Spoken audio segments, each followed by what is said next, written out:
छोट बड़ भाई भाई मैंने मत आज स्वाधीनता दिवस विषय में किसी कहना सुजोग मिलता निजक धन्य मन करुच्छी। प्रथम भास्कर गामा 1498 मसीह भारत को आसते से जलपथ आविष्कार कर भारत को वाणिज्य करने उद्देश्य आसते जहाँ फल आम भारत को विभिन्न लोक मैंने वाणिज्य करने आसते इंग्रज थे अन्य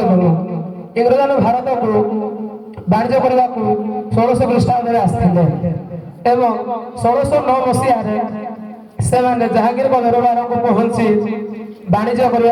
अनुमति मागी से देवारू 1615 मसीह पूर्व पश्चिम उपकूल तथा दूरवर्ती स्थान गुड़िक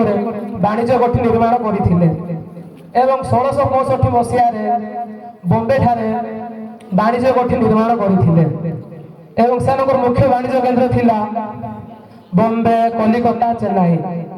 एवं आम भारतर धन संपत्ति आम भारत एकता नथिला जहाँ फल से आम भारत को वाणिज्य करने आसते एवं शासन करने को आरंभ कले जहाँ फल आम भारतवासी मन में निआ भरी उठिला एवं तापर विभिन्न प्रकार आंदोलन है भारत को स्वाधीन आने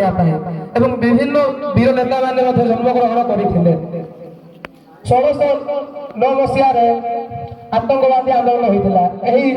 आंदोलन मुंड टेकी उधर सिंह और भगत सिंह एवं इंग्रज मान